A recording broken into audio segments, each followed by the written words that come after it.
할렐루야. 오늘은 8월 21일 월요일입니다. 오늘 우리에게 주신 하나님 말씀은 예레미야 23장 11절의 말씀입니다. 여호와의 말씀이니라 선지자와 제사장이 다 사악한지라 내가 내 집에서도 그들의 악을 발견하였노라. 아멘. 오늘 예레미야는 자신의 상태를 이렇게 고합니다. 내 마음이 상하며 내 모든 뼈가 떨리며 내가 취한 사람 같으며 포도주에 잡힌 사람 같다라고 말합니다. 여러분, 예레미야가 지금 이런 상태에 놓여진 것은 바로 하나님의 거룩한 말씀이 그에게 임했기 때문입니다. 예레미야 선지자가 하나님께서 선지자들에게 하시는 말씀을 들을 때 처음에 느끼는 마음은 바로 마음이 상하고 바로 찢어지는 듯한 뼈가 떨리는 것이었습니다. 이것의 문자적인 의미는 내 심장이 부서지며 라고 하기도 하는데요, 이것을 흔히 쓰는 말로 하면 가슴이 저미며 또는 가슴이 무너지며 억장이 무너지며 라는 뜻을 가지고 있습니다. 그리고 이로 인해 뼈가 떨리는 깊은 두려움과 자신이 스스로를 통제하지 못하고 하나님 말씀에 사로잡혀 포로가 된 거라고 이야기하고 있죠. 뭔가 격정적입니다. 여러분, 하나님의 말씀은 우리를 위로하고 격려하며 따뜻하게 감싸기도 합니다.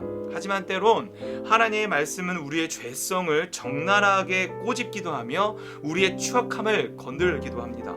그래서 하나님의 임재를 경험하는 이들의 대부분의 반응 중에 하나가 뭐냐면 바로 자신의 죄를 고백하면서 자신이 얼마나 죄인임인지를 깨닫게 되는 것입니다. 여러분, 이 과정은 매우 은혜롭기도 하지만 때로는 매우 아프기도 합니다. 왜냐하면 나의 추악함이 드러나는 과정이기 때문이죠.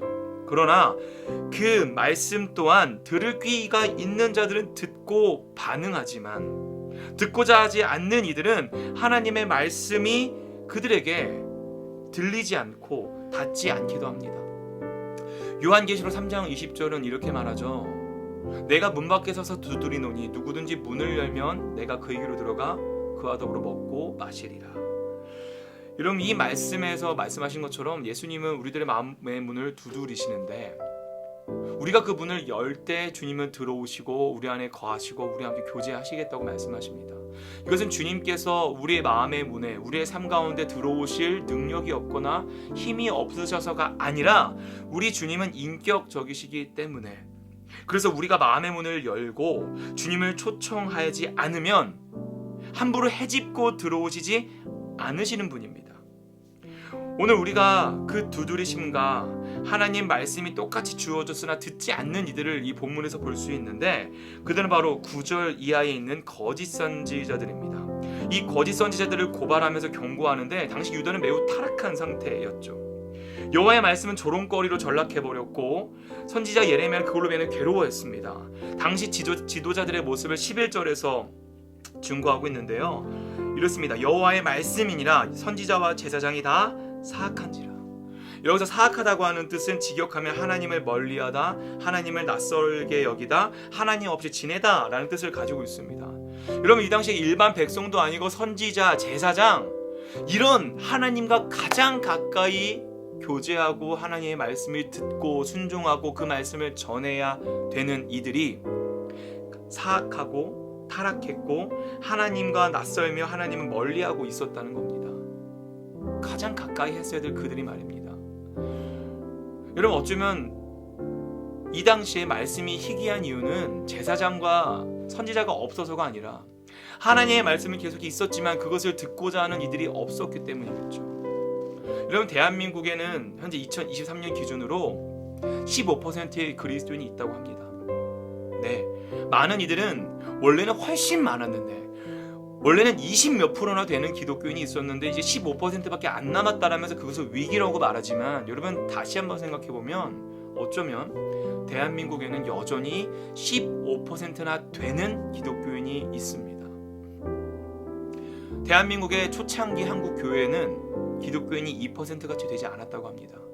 여러분, 그러나 우리가 잘 아는 것처럼 2%도 채 되지 않은 인구의 비율이었지만 그 기독교인들은 세상을 바꿨습니다. 한국 사회를 이끌었고 그리스도인으로서의 영향력을 발휘하며 살았습니다. 여러분, 그러나 지금은 15%나 있지만 우리는 세상에서 어떤 빛과 소금의 역할을 감당하고 있지 못하죠. 숫자가 줄어서 문제가 아니라 바로 영향력이 없기 때문입니다. 여러분 15%나 되는 그리스도인이 여전히 한국에 있습니다. 대한민국의 이 그리스도인들이 하나님 말씀을 듣고 이 거짓 선지자들처럼 하나님을 멀리하는 것이 아니라 하나님 말씀을 내 삶으로 받아들이고 그 말씀에 순종하고 정말 이런 예레미야와 같은 그 하나님 말씀의 떨림과 사무침을 경험하는 이들이 점점 생겨난다면 비록 이 15%보다 더 적은 비율일지라도 이 대한민국 가운데 하나님의 사랑과 그리스도의 영향력이 그 복음의 능력이 널리 퍼질 줄 믿습니다. 네, 우리가 바로 그 사명을 감당해야겠지요. 사랑하는 성도 여러분, 오늘 하루 살아가시면서 주님은 우리에게 동일하게 역사하시고자 우리에게 말씀하시고 지금도 우리의 마음의 문을 두드리고 계십니다. 하지만 누군가는 그 말씀을 받아들이지 않고 나몰라라 합니다. 하지만 누군가는 그 말씀을 받아들이고 순종하며 가슴 저미는 듯한 떨림을 경험합니다. 그리고 반응합니다. 여러분 어떤 걸 선택하시겠습니까? 지금도 여러분 마음의 문을 두드리신 주님의 음성에 귀 기울이시고 그 문을 열고 주님을 초청할 수 있는 저와 여러분 되시길 주님의 이름으로 축복합니다.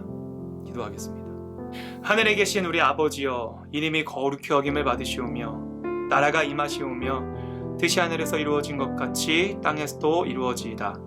오늘 우리에게 일용할 양식을 주시옵고 우리가 우리에게 죄 지은 자를 사하여 준 것 같이 우리의 죄를 사하여 주시옵고 우리를 시험에 들게 하지 마시옵고 다만 악에서 구하시옵소서.